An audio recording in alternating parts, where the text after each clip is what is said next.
I interrupt. In as the next speaker, and I've called you to the rostrum, and that's the position.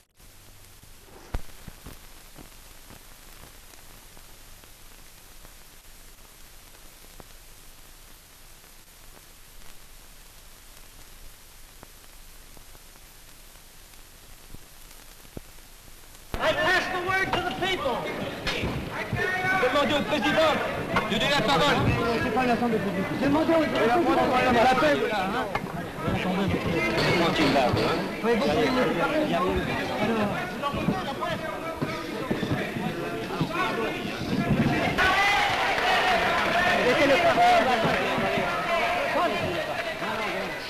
You want humanity?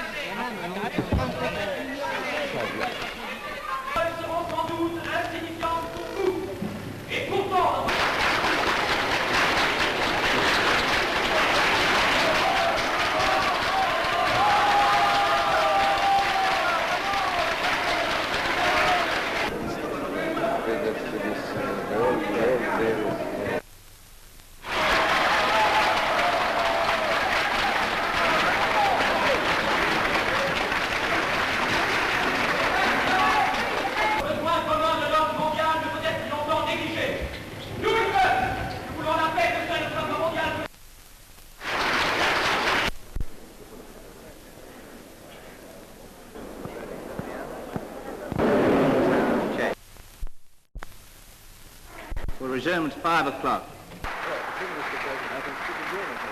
I won't give any undertaking about speaking again. You either speak now or the same as the delegate of the United States of America. Mr. President, I want to say very briefly that my delegation supports the draft resolution on disarmament, which the First Committee has placed before the Assembly. Like other speakers who have already spoken, we do so in the hope that it may prove to be a first step on the road to the regulation and the ultimate reduction of conventional armaments and armed forces throughout the world. Unfortunately, how the Soviet delegation can put forward a proposal for such a reduction in armaments and Mr.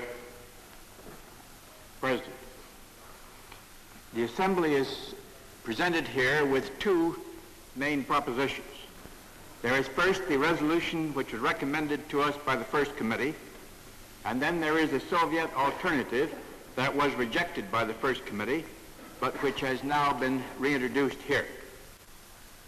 The committee resolution recognizes the importance of avoiding armament that may itself be a cause of war and that throws upon the peoples the heavy burden of great military expenditure. It further recognizes that practical steps to achieve these goals depend upon ability to get at the facts. It therefore recommends as a first step that the Security Council, working through the Commission for Conventional Armaments, should explore the possibilities of establishing an international organ of control for the receipt, checking, and publication of information to be supplied by the member states. The Soviet the large and heavily armed communist armies that are not under the control of this Assembly. France, as a result of the German occupation, was virtually stripped of armament, and today its means are wholly inadequate to its responsibilities and to its great power status recognized by the Charter. The United States, after drastic reduction of armament, has now somewhat increased its military strength in order to balance the power surrounding Western Europe. We hope in that way to make it more likely that that area, that the war left almost a vacuum of power, will be filled by native rather than by alien forces. Even so, the number of armed men in the United States is now less than 12% or less of the number that the United States had under arms during the war. The comparable figure as regards the United States, and avoid the present risk that nations create armament in order to meet the imagined armaments of others. Ignorance, fear, and suspicion can breed an armament race that will itself be provocative of war. The resolution recommended to this Assembly by its first committee reflects that point of view. It proposes first to develop a sound foundation